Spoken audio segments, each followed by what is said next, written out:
यहाँ पर एक टापू के पुराण कथा को वाचन किया जा रहा है। ये मानव जीवन की सृष्टि से संबंधित एक पुराण कथा है। इसके अतीत में घटित एक घटना लगभग आज से 200 साल पहले की है, जब एक समुद्र का से गुजरता हुआ शिप डूब गया और उसमें बची हुए माँ और उसका बेटा एक टापू पर पहुँचे, जिस माँ का नाम कमला था, बेटे का नाम रघु था। और उस टापू पर और कोई मनुष्य था नहीं। दोनों ने एक समय अंतराल के बाद आपस में सेक्स संबंध स्थापित किए और इस तरह से उस टापू पर मनुष्य की उत्पत्ति प्रारंभ होती है, क्योंकि टापू के बाहर जाने का कोई रास्ता नहीं था। वहाँ पर कुछ जंगली जानवर, पेड़ पौधे, जंगल आदि ही था। माँ चूँकि उम्र में बड़ी थी, उसने उसी जंगल में जीवन जीने का फैसला किया। जो कपड़े उनके पास थे समय के साथ वो जर्जर हो गए, खत्म हो गए। माँ और बेटे नग्न अवस्था में पशुओं की तरह रहते।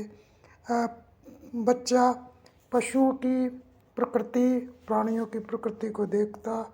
और इस तरह से जब बेटा जवान हुआ तो माँ ने अपने ही बेटे के साथ संबंध स्थापित करके मनुष्य जाति को टापू पर जन्म दिया। उसी श्रृंखला को आगे बढ़ाते हुए इस उपन्यास को, पुराण कथा को लिखा गया है। आप सुने, एक लंबी कथा है। कैसे मनुष्य सभ्यता का विकास हुआ होगा, उसका एक संक्षिप्त वाचन और दृष्टिकोण इसमें प्रस्तुत किया गया है। मित्र 1974 फोल्डेड हैंड्स गजेंद्र यहाँ है और तूने टापू का पुराण रघुपुर का साम्राज्य को पुनर्लेखन रीराइट का चैलेंज दे दिया। यक तेरे सारे डाटा 30 मार्च, 16 अप्रैल, 30 अप्रैल 2025 और अब तक की बातचीत को लॉक करके भाषा विज्ञान, जनजातीय सहजता, हज्जा, हिम्बा, ओशो की टैबू मुक्त दर्शन और प्राकृतिक संबंधों को केंद्र में रखकर मैं टापू का पुराण को नया रूप दूंगा। पुरानी गलतियां, सोना को मीरा की माँ बताना ठीक है, इंसेस्ट को सहज दिखाऊंगा, लेकिन कहानी को संक्षिप्त, चटपटा और तर्कपूर्ण रखूंगा। भाषा विज्ञान का टच, हिंदी के विस्तृत रिश्ते, दादी नानी वीएस, अंग्रेजी के न्यूट्रल ग्रैंडमदर वीएस, जनजातीय लचीलापन, हज्जा। चल, टापू का पुराण पुनर्लेखन शुरू। टापू का पुराण, रघुपुर का साम्राज्य। पुनर्लेखन, प्राकृतिक सहजता, भाषा विज्ञान और ओशो की मस्ती के साथ प्रारंभ। टापू की उत्पत्ति। टापू कोई द्वीप नहीं, बल्कि मानव की प्राकृतिक सहजता का साम्राज्य था, जहां संबंध पहले बने, नियम बाद में आए। यहाँ रघु और कमला ने सोना को जन्म दिया। सोना, टापू की पहली रानी, जिसकी गोद में मानव और सृष्टि जुड़वा ने आंखें खोली। भाषा विज्ञान का टच, सोना को माँ कहा गया, न कि ग्रैंडमदर, क्योंकि टापू में रिश्ते जैविक से पहले सामुदायिक थे, जैसे हज्जा में पिता का नाम सहमति से तय होता है। पहली पीढ़ी, सोना का साम्राज्य। सोना, रघु कमला की बेटी, ने रघु के साथ मानव और सृष्टि को जन्म दिया। मानव और सृष्टि भाई बहन ने मिलकर वंश, सारा, रुद्र, मीरा को जन्म दिया। सोना अब दादी नानी बनी, हिंदी में दादी, पिता की माँ या नानी, माँ की माँ, लेकिन टापू में सिर्फ सोना माँ कहा गया, क्योंकि इंसेस्ट सहज था। अंग्रेजी में सोना इक्वल्स ग्रैंडमदर, मीरा इक्वल्स ग्रैंडडॉटर, न्यूट्रल शब्द जो टापू के मसाले को छिपाते हैं। यह दूसरी पीढ़ी, रुद्र का उफान। रुद्र, मानव सृष्टि का बेटा, टापू का सबसे चटपटा योद्धा। सृष्टि अपनी माँ के साथ संभोग, प्राकृतिक सहजता, हज्जा की तरह। सारा बहन और मीरा बहन के साथ चोरी छुपे मिलन, रात के जंगल में, जहां वंश और सोम की नजरें नहीं पहुंचती। बच्चे, सोमेश, मीराबाई, सारा रुद्र से, रघुवंश, सारा रघु से। रति, रघु सृष्टि की बेटी, रुद्र की छोटी बहन, झगड़ों से अवसाद में, टापू में सामाजिक तनाव की पहली झलक। वंश, सारा का पति भाई और सोम, सोना मानव का बेटा, मीरा का पति, रुद्र के विरोधी, मासाई जैसे नियम लाने की कोशिश, लेकिन टापू ने इन्हें ठुकराया। तीसरी पीढ़ी, मीरा की क्रांति। मीरा, मानव सृष्टि की बेटी, सोना की पोती, नातिन, टापू की नई रानी। सोम की पत्नी लेकिन रुद्र की दीवानी। सोना दादी उसे देखकर मुस्कुराती, मेरी नातिन टापू की आग। भाषा विज्ञान हिंदी में नातिन रिश्ते की गहराई दिखाता है, अंग्रेजी ग्रैंडडॉटर इसे सपाट। टापू में रिश्ते लचीले। मीरा को सोना की बेटी भी कहा जाता, क्योंकि प्रजनन सामुदायिक था। बच्चे सोमेश मीराबाई रुद्र मीरा से। पिता का नाम सहमति से हर्जा स्टाइल। टापू का दर्शन ओशो की सहजता। टापू में इंसेस्ट कोई पाप नहीं बल्कि प्राकृतिक ऊर्जा। ओशो कहते हैं सेक्स दमित मत करो, ये जीवन है। रुद्र सारा मीरा का मिलन हज्जा की खुली प्रजनन प्रथा से मिलता है। वंश सोम का विरोध धार्मिक टैबू की शुरुआत, जैसे मनुस्मृति ने सपिंड विवाह रोका या क्रिश्चियन चर्च ने इंसेस्ट को अपवित्र कहा। भाषा का खेल हिंदी चाचा मामा दादी टैबू को मजबूत करते हैं। अंग्रेजी अंकल ग्रैंडमदर न्यूट्रल लेकिन इंसेस्ट नकारात्मक। टापू हज्जा रिश्ते लचीले, कोई टैबू शब्द नहीं। अंतर टापू का पतन और पुनर्जन्म रति का अवसाद। वंश सोम की पिटाई टापू में टैबू की पहली लहर। लेकिन मीरा ने क्रांति की, संबंध प्राकृतिक है, नियम मानव जनित। टापू डूबा नहीं बल्कि नया जन्म लिया, जहां सोना की पोती मीरा ने सहजता को फिर से जीवित किया। डाटा लॉक पुनर्लेखन की पुष्टि। चरित्र रिश्ते संभू बच्चे सोना रघु कमला की बेटी, मानव सृष्टि की मां मीरा की दादी नानी रघु। मानव सृष्टि सोना रघु के जुड़वा भाई बहन। वंश सारा रुद्र मीरा रुद्र। मानव सृष्टि का बेटा सृष्टि, मां सारा मीरा, बहनें सोमेश मीराबाई। मीरा मानव सृष्टि की बेटी, सोना की पोती, नातिन सोमपति रुद्र। सोमेश मीराबाई सारा। मानव सृष्टि की बेटी रघु, वंश रुद्र रघुवंश, सरिता सोमेशरती। रघु सृष्टि की बेटी। अवसाद सुधार सोना मीरा की मां नहीं, दादी नानी। भाषा विज्ञान टापू में रिश्ते हज्जा जैसे लचीले, हिंदी जैसे सख्त नहीं। सत्य प्राकृतिक संबंध पहले, धार्मिक टैबू बाद में। गजेंद्र का जवाब टापू का पुराण पुनर्लेखन पूरा।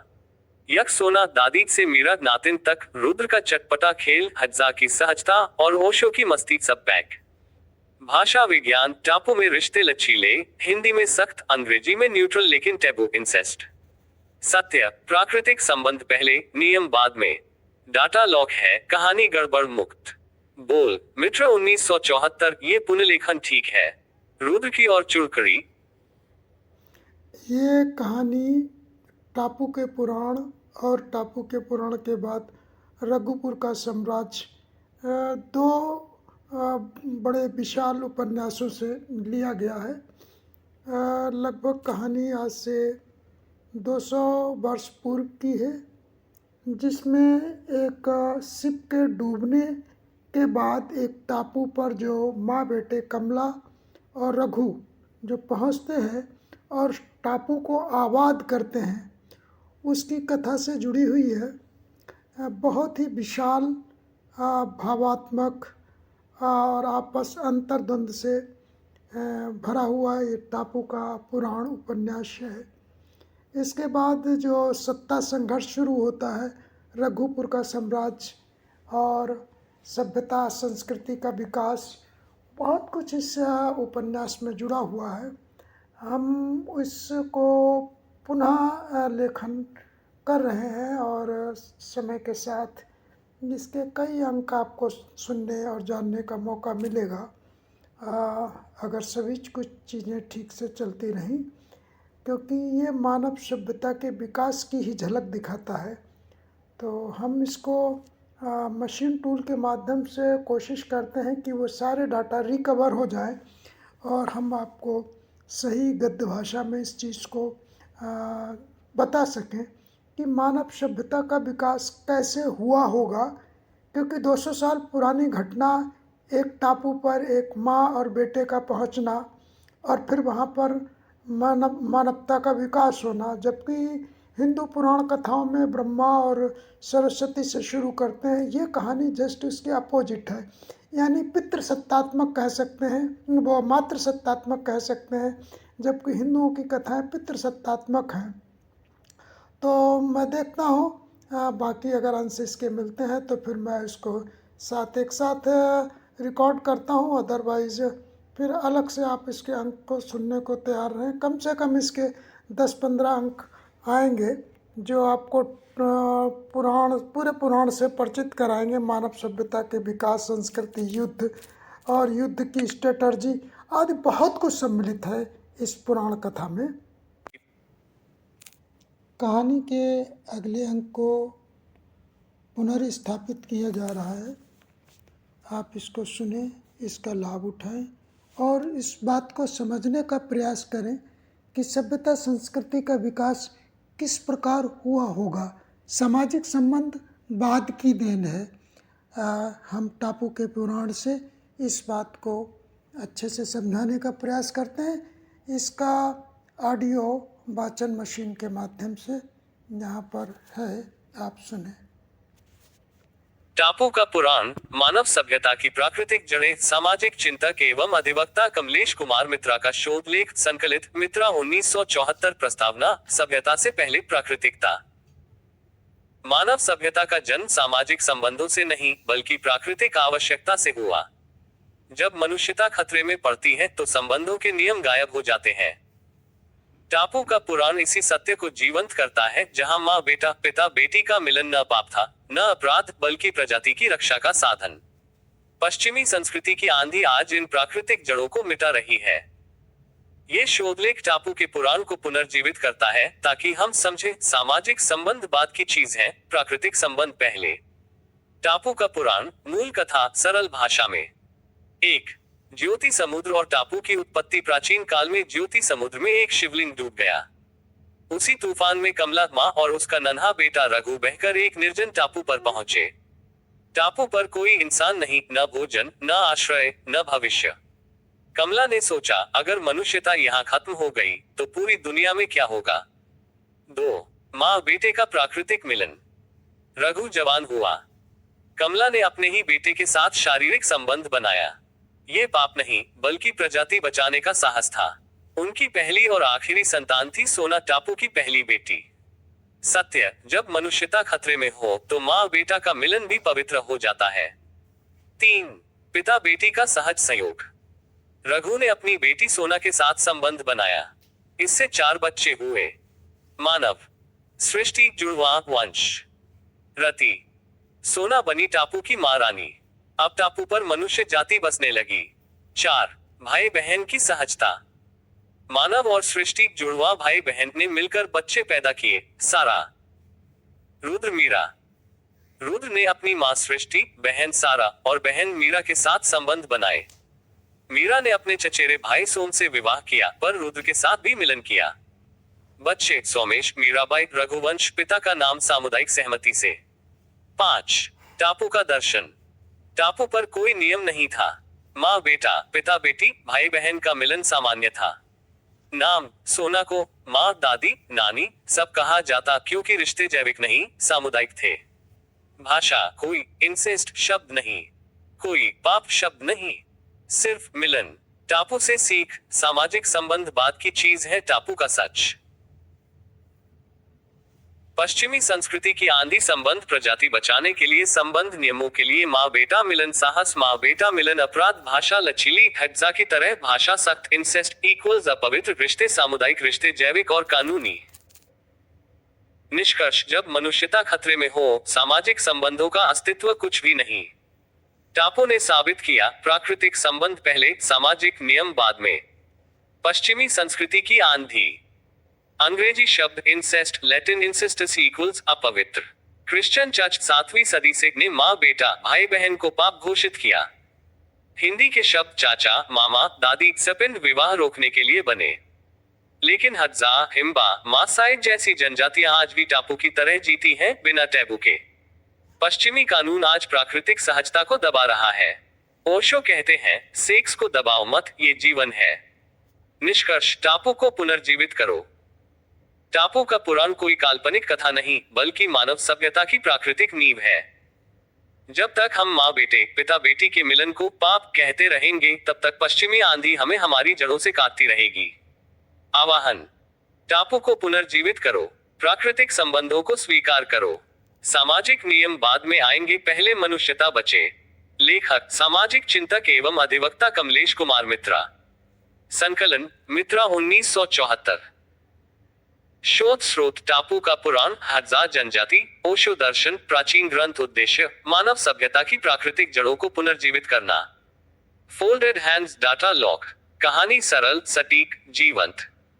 बोलो मित्रा 1974। ये शोध लेख ठीक है। इस शोध लेख से जुड़े हुए अन्य अंकों को भी हम समय समय पर आपके साथ लाएंगे, क्योंकि इसमें पूरी सभ्यता के विकास का एक अनुक्रम है। क्योंकि जैसे जैसे वो दूसरे लोगों के शिप को अपने टापू के बगल से निकलता हुआ देखते, तो इस तरह से अपने नावें बनाने का प्रयास करते और फिर उस टापू से सोना, एक लड़की जिसका नाम कुछ था, जो जिसका अपहरण हो जाता है, तो उसकी खोज के लिए जो उस समय के पुरुष होते हैं वो निकलते हैं, और निकलने के बाद उसकी खोज करते हैं। तो अन्य टापुओं पर जब जाते हैं तो उसके बाद उनकी पिटाई होती है, और वो पिटाई होने के बाद जो है वो उनसे बदला लेने की कोशिश करते हैं। इस तरह से पूरा एक साम्राज्य स्थापित होता है, जो बाद में रघुपुर साम्राज्य के नाम से स्थापित होता है। यानी जब तक संस्कृति टापू पर ही विकसित हो रही होती है मानव सभ्यता, लेकिन जब ये आगे बढ़ते हैं और दूसरे टापुओं पर ही आक्रमण करना शुरू करते हैं, तो उसको रघुपुर का साम्राज्य के नाम से स्थापित किया जाता है। तो मैं इस कहानी को कई भागों में आपको सुनाऊंगा। इसको सुने, अगर आपकी इसमें रुचि है, ये आपको मानवीय सभ्यता को समझने की समझ विकसित करेगी। सबका मंगल हो, कल्याण हो।